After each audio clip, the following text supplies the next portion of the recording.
If you produce more value per hour than your parents did, why does life feel harder? That's the puzzle. And most explanations miss the real reason. Because productivity doesn't measure pay, it measures output. And who captures that output depends on ownership, not effort. Let's break that down. Productivity is simple on paper. It's how much output gets produced per hour of work. If one worker can make 10 widgets an hour instead of 5, productivity doubled. But notice something important. Productivity says nothing about who receives the value created by those widgets. It just tells us more stuff was produced with the same labor. That's it. Higher productivity increases the size of the pie, but it doesn't decide how the pie is sliced. Most people grow up with a silent assumption. If workers create more value, wages should rise automatically. That feels fair. It feels logical. But economically, it's false. There is no law, economic or moral, that ties productivity growth to wage growth. Wages are not paid based on value created. They're paid based on bargaining power and ownership rules. And those rules changed. Here's the core idea most discussions skip.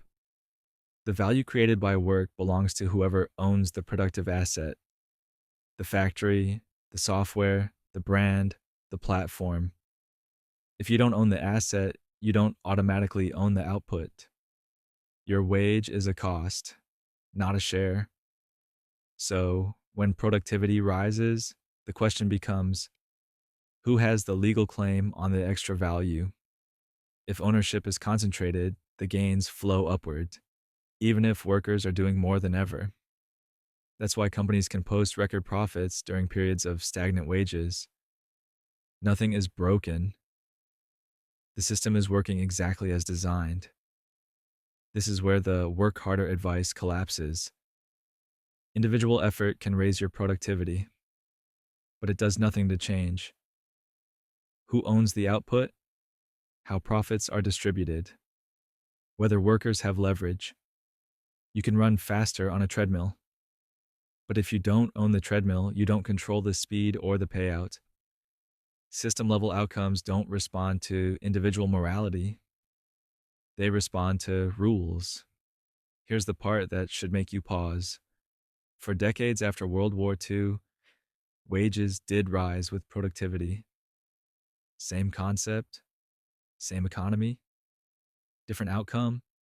That tells us something powerful. The problem isn't productivity itself. It's what changed around it. Labor power, capital concentration, institutions, and that's the real story. Productivity keeps rising. Wages don't. That gap isn't accidental, and it isn't about effort. Next, we'll look at the moment wages and productivity split apart and who captured the gains instead. Because once you see that break, you can't unsee how the modern economy actually works.